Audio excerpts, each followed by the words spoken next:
পুরুষ মানুষ বাসায় না থাকলে হয়, তার জন্য আমরা তো কিছু রান্না করি না, খাই না।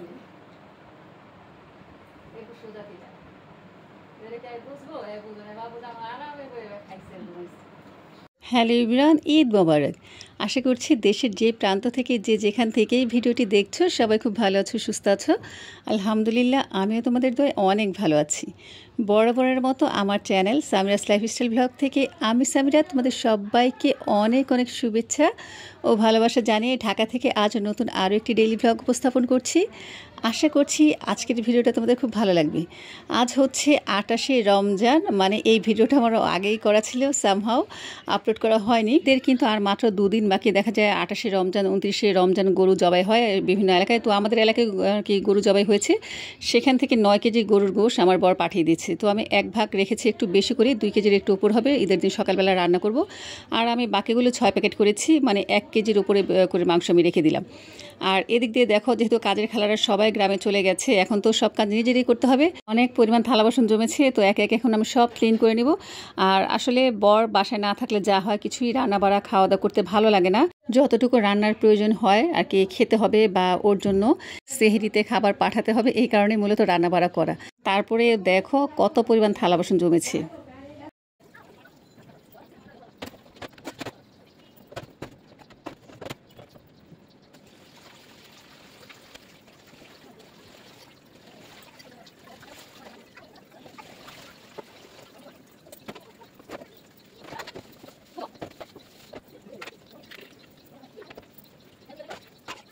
এখন ঘড়ির কাঁটা প্রায় 11:30টার মতো বাজে। আমি একদম থালা বাসন ধুয়ে রান্নাঘর পরিষ্কার করে জোহরের নামাজ পড়ে তারপর রান্না করতে চলে আসবো। রোজার মধ্যে আমি কিন্তু একটু তাড়াতাড়ি রান্না বাড়া শেষ করি। দেখা যায় একটু যদি দেরি হয়ে যায় সেদিন আর কোনো কিছুই করতে ভালো লাগে না, আর ইফতারের পরে তো কোনো কাজকর্ম ভালো লাগে না। তো আমি এই যে চুলা, তারপর হচ্ছে চুলার নিচে আমি 2টা সবসময় প্লেট দিয়ে রাখি, যেন কোনো ডাল, কোনো দেখা যায় ভাতের পানি পড়ে চুলাটা নষ্ট না হয়ে যায়। তো এদিক দিয়ে কিন্তু আমার রান্নাঘর ক্লিন করা, তারপর সিঙ্কের উপরে ক্লিন করা, সিঙ্কের নিচে ক্লিন করা, সব কিছু একদম ঝকঝকে তকতকে করে ফেলেছি। আসলে নিজের কাজ নিজের কাজে যতই কাজের মানুষ দিয়ে কাজ করে না কেন, সে কাজ কখনোই ভালো হয় না। তারপরে তো আমাদের ঠেকায় করতেই হবে। যাই হোক, সব কাজকর্ম কমপ্লিট করে এরপরে জোহরের নামাজ পড়ে রান্নাঘরে চলে আসলাম। তো আজকে চিন্তা করেছি একটা ডেজার্ট তৈরি করব, আর কি কাস্টার্ড বানাবো। এর আগেও কিন্তু আমি একবার কাস্টার্ড বানিয়েছিলাম, আমার মেয়েরা খেতে খুবই পছন্দ করে। আর কাস্টার্ডটা আমি মূলত বানাবো খেজুরের গুড় দিয়ে, হালকা মিষ্টি দিয়ে, খেতে খুব মজা লাগে। তো আমি এখানে 1/2 কাপ সাগুদানা নিয়েছি, খুব ভালো মতন ধুয়ে নিয়েছি। এরপরে ফুটন্ত গরম পানির মধ্যে দিয়ে দিলাম। 3 থেকে 4 বার বলক উঠার পরে কিন্তু আমি একটা স্ট্রেনারে ছেঁকে নিয়েছি। আর এখন এখানে আমি প্রায় 1 কেজির মতন দুধ নিয়েছি। দুধের সাথে আমি এখন এই যে কাস্টার্ডটা গুলিয়ে দিব। তো এখানে আমি 1 কেজি দুধের মধ্যে 2 চামচ পরিমাণ কাস্টার্ড দিলাম, তবে এই 2 চামচে আমার হয়নি। পরবর্তীতে কিন্তু আমি আরও 2 চামচ দিয়েছি। তো তোমরা নিশ্চয়ই দেখতে পাবা, আমি ধাপে ধাপে দিয়ে দিচ্ছি। তো যখন দুধটা বলক চলে আসছে, তো একটু একটু করে কাস্টার্ডটা দিচ্ছি আর একটু একটু করে নেড়ে দিচ্ছি। একসাথে কিন্তু দেওয়া যাবে না, তাহলে কিন্তু কাস্টার্ডটা দলা পাকিয়ে যাবে। কাস্টার্ড দিয়ে দুধটা ঘন হওয়ার পরেই কিন্তু আমি সাগুদানাটা দিয়ে দেবো। তবে আমার কাছে মনে হলো যে এখনও পর্যাপ্ত পরিমাণ ঘন হয়নি, তাই আমি আরও 2 চামচ পরিমাণ কাস্টার্ড গুলিয়ে দিয়ে দিলাম। তো এখন আমি আর 1 থেকে 2টা বলক উঠাবো। এই যে দেখো, খুব সুন্দর মতন বলক চলে আসছে। আর এখন একটু দেখা যাচ্ছে নর্মাল, মানে একটু পাতলা দেখা যাচ্ছে। যখন ঠান্ডা হবে তখন কিন্তু কাস্টার্ডটা আরেকটু ঘন হয়ে যাবে। তো আমি পাশে নামিয়ে রাখলাম, ঠান্ডা হতে থাকুক। একটু ঠান্ডা হওয়ার পরে আমি চিনি অ্যাড করব। চিনি না, অবশ্যই আমি খেজুরের গুড় অ্যাড করব। আর এদিক দিয়ে আমি যে ডিম সিদ্ধ করেছিলাম এখন একটু ভেজে নিলাম। তো আমার কিন্তু মোটামুটি আর কি কাস্টার্ডটা ঠান্ডা হয়ে গেছে। এখন আমি 2 টেবিল চামচ পরিমাণ খেজুরের গুড় দিয়ে দিব। খেজুরের গুড় দিয়ে কিন্তু খেতে ভীষণ মজা লাগে, এর আগে আমি বানিয়েছিলাম। তো ঠান্ডা হওয়ার পরে এরপর কিন্তু আমি ফ্রিজে রেখে দিব, কারণ প্রচুর এখনও গরম আছে। আর কাস্টার্ডটা কিন্তু ঠান্ডা ঠান্ডা খেতে খুব মজা লাগে। এই যে দেখো, খেজুরের গুড় দেওয়ার পরে কিন্তু কালারটাই চেঞ্জ হয়ে গেছে আর অনেকটাই কিন্তু ঘন হয়ে গেছে। তো আমি ঠান্ডা হওয়ার জন্য টেবিলের উপরে রেখে আসলাম, ফ্যান ছেড়ে দিয়ে আসছি। আর এদিক দিয়ে চিন্তা করলাম আমি আর কি ডিমটা ভুনা করে নিই। দেশের এই রোজাগুলোর মধ্যে কিন্তু প্রচুর গরম পড়েছে, রান্নাঘরে দাঁড়িয়ে থাকা যাচ্ছে না। তো আমার মাথার কাছে ফ্যান আছে, ফ্যানটা চালিয়ে দিয়েছি। আর এদিক দিয়ে ডালটাও আমি বসিয়ে দিয়েছি। তো পেঁয়াজটা আমি একটু ভেজে নিলাম। যখন একটু ব্রাউন কালার চলে আসছে তখন একটুখানি পানি দিয়ে দিলাম। এরপরে যে পরিমাণ মতন আদা রসুন বাটা, একটুখানি মরিচের গুঁড়া দিয়ে মশলাটাকে খুব ভালো মতন কষিয়ে নিব। আসলে যে কোনো মাছ বলো আর ডিম বলো মাংস বলো, মশলাটা যদি কষানো হয় সে খাবারটা কিন্তু খেতে ভালো লাগে। তো এই পর্যায়ে আমি ছোট্ট একটা তেজপাতা দিয়ে দিলাম, আর একটুখানি আমি দারুচিনি ভেঙে দিয়েছি। আমার কাছে দারুচিনির গন্ধটা না ডিম ভুনার মধ্যে, এরপরে খিচুড়ির মধ্যে ভালো লাগে। আর দিয়ে দিলাম এখানে একটা টমেটো। তো এদিক দিয়ে কিন্তু আমি ডালও বসিয়ে দিয়েছি। যে দেখো ডালটা কিন্তু অনেকটাই ঘন হয়ে আসছে, তবে আজকে আমি হাতে বসিয়ে ঘন ডাল রান্না করছি, যেহেতু অন্য কোনো আইটেম রান্না করব না, শুধু ডিম ভোনা, ডাল আর হচ্ছে একটা ভর্তা করব। আমার বর আবার ভর্তা খেতে পছন্দ করে, ডিমটাও খেতে পছন্দ করে, মূলত কিন্তু আমার বরের জন্যই আজকে রান্নাটা করছি। তো আমি ডিম আর মশলা সহ একটুখানি ভালো মতন কষিয়ে নিলাম, আর এখন অল্প একটু পানি দিয়ে দিলাম, আর সাথে দিয়ে দিলাম 2 থেকে 3টা কাঁচামরিচ ভেঙে। আর এখন বেশি একটা ঝোল টানাবো না, হালকা ঝোল রাখবো, কারণ দেখা যায় সেহরির সময় যখন ওকে আমি খাবার দিব তখন ঝোলটা আরেকটু টানিয়ে দিব। তো ডিমটা কিন্তু এখন আমি নামিয়ে ফেলবো। আর এদিক দিয়ে কিন্তু আমি করলাও ভাজি করে নিয়েছি। আমার রান্না বাড়া কিন্তু একদম কমপ্লিট, এখন শুধু ভর্তাটা করে নিলেই হয়ে যাবে। তবে ভর্তাটা এখন আমি তেলে রেখে দিব, পরে বানাবো। তো এখানে আমি নিয়েছি প্রায় 1 আটির মতন ধনেপাতা, সাথে নিয়েছি 3 থেকে 4টা কাঁচামরিচ আর 5-6 কোয়া রসুন। মূলত ধনেপাতা ভর্তার মধ্যে আর কিছুই কিন্তু লাগে না, তবে আমার বর না কাঁচামরিচ দিয়ে ভর্তা খেতে পছন্দ করে। শুধু এই গরমে তো কাঁচামরিচ ভর্তা দেওয়া যাবে না, তাই আমি একটু ধনেপাতাও দিয়ে দিলাম। তো এখন ধনেপাতা কাঁচামরিচ তেলে রেখে দিয়েছি, পরে ভর্তাটা বানাবো সেহরি রাখ দিয়ে। আর এই যে কাস্টার্ডের জন্য এখানে আমি ফল নিয়েছি, এখানে আছে আনার, নাশপাতি, আপেল, তারপর আমি কলার পরিমাণটা একটু বেশি নিয়েছি, সাথে নিয়েছি কিশমিশ, কালো আঙ্গুর, তারপর হচ্ছে সবুজ আঙ্গুর, কাজু বাদাম, কাঠবাদাম। তো বিভিন্ন আইটেমের আমি ড্রাই ফ্রুটস ব্যবহার করলাম। আরও নিয়েছি এখানে আমি কয়েকটা খেজুর। তো এই যে দেখো কাস্টার্ডটা ফ্রিজ থেকে নামানোর পরে কতটা ঘন হয়েছে। আর এখন সবগুলো ফল আমি একসাথে দিয়ে খুব ভালো মতন মিক্সড করে নিব। এত ঠান্ডা হয়ে আছে, শুধু আজানের অপেক্ষায় আছে কখন খাবো। আর এটার টেস্ট কি বলবো, মাশাআল্লাহ খুবই ভালো লাগে। এই যে দেখো তাসনিম একটু নাড়াচাড়া দিচ্ছে, আর তাসনিম কিন্তু দেখো ঈদের জন্য মেহেদিও হাতে পরে ফেলেছে। তো ইফতারের জন্য আমার বরের জন্য একটা বক্সে করে পাঠিয়ে দিলাম, আর সাথে আমি করব একটা জুস না, এটা ঠিক, এটা একটা আর কি স্মুদিও বলা যায়। এখানে আমি নিয়েছি হাতে বানানো মিষ্টি দই। তো মিষ্টি দই কিন্তু কয়েকদিন আগে আনিয়েছিলাম, খাওয়ার জন্য কিনে এনেছিলাম। তো সেখান থেকে কিছুটা দই দিয়ে আমি, আর ঘরে দই যে দুধ ছিল সেটা দিয়ে আর কি দই পেতে নিয়েছি। তো সেই দইয়ের সাথে আর দিয়েছি একটা আম দিয়ে যে এখন একটা জুস বানিয়ে নিলাম। এই জুসটা খেতে ভীষণ মজা হয়েছিল। তো কাস্টার্ডটা আমি উপর থেকে আরেকটুখানি বেদানার দানা দিয়ে সাজিয়ে গুজো করে নিলাম। দেখো এখন দেখতে কত সুন্দর লাগছে। তো তাসনিম কিন্তু চলে গেছে ওর বাবার সাথে ইফতারি করবে বলে, আর নাফিও গিয়েছে ওর বান্ধবীদের বাসায় হাতে মেহেদি পরিয়ে দিবে বলে।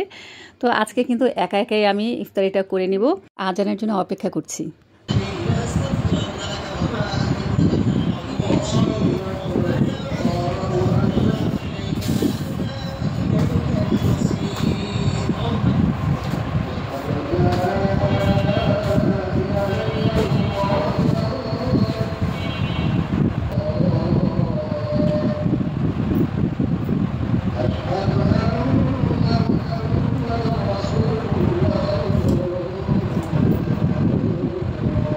তো আজান হয়ে গেল, বিসমিল্লাহ বলে ইফতারি করে নিলাম। আর কাস্টার্ডটা খেতে খুবই মজা হয়েছে। আর এই যে দেখো রাত্রে আবার বরের জন্য ভর্তা, করলা ভাজি, ডিম দিয়ে এখন আর কি সেহরির জন্য খাবার পাঠিয়ে দিব, সাথে আছে ডাল। তো এই ছিল আমার 28 রোজার আজকের ইফতার প্লাস সেহরির আয়োজন। সাথে কিন্তু আমি দুধও দিয়ে দিয়েছি। আর এটা হচ্ছে 29 রোজার দিন। এদিনও কিন্তু আমি একা একা ইফতারি করলাম। আজকে করেছি তরমুজের শরবত আর এই যে ইফতারি। তো ইফতারি খাওয়া দাওয়ার পরে ভাবলাম আজকে তোমার বর আসবে, তাই কিছু রান্না বাড়ার আয়োজন করতে হবে। আমি ইলিশ মাছ, তারপর হচ্ছে গরুর মাংস ভিজিয়ে রেখেছি। আসলে আগেই বলেছি যদি হাজব্যান্ড বাসায় না থাকে দেখবা খাওয়া দাওয়া করতে কিন্তু কিছুই ভালো লাগে না, কোনো কিছু খেতে ইচ্ছে করে না। বিশেষ করে আমার এমন হয়। তো মেয়েরাও কিন্তু তেমন কিছু খেতে চায় না। তো মেয়েদের জন্য দেখা যায় মাংস রান্না করে, একদিনের মাংস 3 দিন খাইয়েছি। তো আজকে এই কারণে ভাবলাম একটু ভালো মন্দ রান্না করি। তো অলরেডি কিন্তু আলহামদুলিল্লাহ আমার হাজব্যান্ড বাসায় চলে আসছে, চাঁদ উঠে গিয়েছে। এই কারণে ইত্তেকাফের সব লোকজন চলে আসছে। আর ও বাসায় আস্তে আস্তে 7:30 প্রায় 8:45 মতো বেজে গেছে। তো সেই বলছে যে আমাকে লেবু দিয়ে একটু ঠান্ডা শরবত করে দাও। তো আমি ভাবলাম যেহেতু কয়েকদিন আগে আমি মিন্ট দিয়ে আর লেবু দিয়ে জুস করে কিন্তু আইস কিউব করে ফ্রিজে রেখে দিয়েছিলাম, তো সেটা দিয়েই ওকে একটা শরবত করে দিই। চটপট কিন্তু আমার শরবতটা তৈরি হয়ে গেল। তো এই যে দেখো শুধু আমি আর কি আইস ট্রে থেকে 2টা কিউব নামিয়েছি, আর এটা দিয়ে একটু পানি দিয়ে ওকে গুলিয়ে দিয়ে দিলাম। আর এই যে এখন ও এশারের নামাজ পড়েছে, তারপরে একটু বের হয়েছিল কাজকর্ম করে এসে এখন প্রায় ঘড়িতে রাত 11টার মতো বাজে। রান্না করতে করতে আমার 11টা বেজে গিয়েছে। তো আজকে রান্না করেছি খিচুড়ি, সাথে হচ্ছে ইলিশ মাছ ভাজা আর হচ্ছে গরুর মাংস। তো নামানোর আগে আমি এখানে 1 টেবিল চামচ পরিমাণ ঘি দিয়ে দিলাম। ঘি দেওয়াতে কিন্তু মাশাআল্লাহ ঘ্রাণটা আরও বেশি বের হচ্ছে।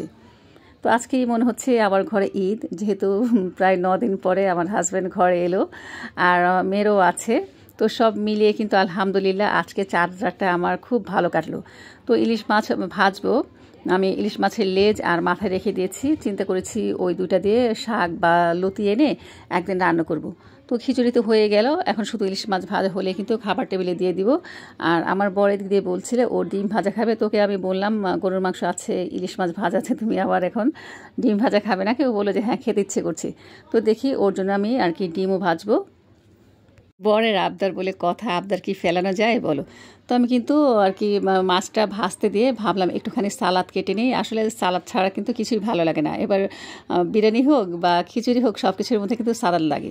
তো আমার ঘরে খিরাই ছিল, আমি 2টা খিরাই কুচি করে নিব। আমার ঘরে কিন্তু গাজর টমেটো সবই আছে, তবে আমার কাছে গাজরটা অত একটা ভালো লাগে না আর কি। খিরাই আর হচ্ছে শসা বা টমেটো হলেই চলে। তো সাথে আমি পেঁয়াজ কাঁচামরিচ দিয়ে দিব, আর এটা দিয়ে মেখে খুব সুন্দর করে একটা সালাদ তৈরি করব।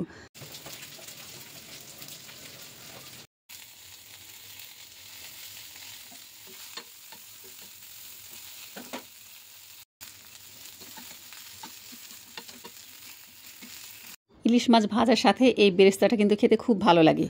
তো আমার রান্নাবাড়া একদম কমপ্লিট, দেখো আর কি সার্ভ করে দিয়েছি খাবার। তবে আছে টেবিলে না, আমরা রুমেই বসেছি এসি ছেড়ে দিয়ে, এখন সবাই বসে একসাথে খাবো। কতদিন পরে আজ আমার হাজব্যান্ড ঘরে ফিরেছে, অন্যরকম একটু আনন্দ লাগছে। আজকে আমার রান্না করতে খুব ভালো লাগছে, আর সবাই যে একসাথে বসে খাবো এটা ভেবে আরও বেশি ভালো লাগছে। এই যে দেখো আর কি ডিম ভেজে নিয়েছি, 2টা ডিম আমি একসাথে ভেজেছি। আর এই যে পেঁয়াজ কাঁচামরিচ, কিন্তু এখন আমি ভর্তাটা আর কি বানাইনি, ভর্তা না সালাদ, খাওয়ার সময় আর কি সালাদটা করে নিব। তো এই হচ্ছে আমার রান্নার মোটামুটি প্রিপারেশন। আর গরুর মাংসটা আমি একটু বেশি পরিমাণে ঝোল রেখেছি, কারণ আর কি টানানোর সময় ছিল না। মাংস কিন্তু সেদ্ধ হয়ে গেছে, কিন্তু ঝোলের পরিমাণটা বেশি রয়ে গেছে। যাই হোক, এখন খাওয়া দাওয়া শেষ করি। এত ঝোল কিন্তু কখনোই আমি তরকারির মধ্যে রাখি না, কিন্তু সময় ছিল না। ঘড়িতে তো অলমোস্ট 11:30 বেজে গেছে, খেতে খেতে দেখা যায় রাত 12টার মতো বেজে যাবে।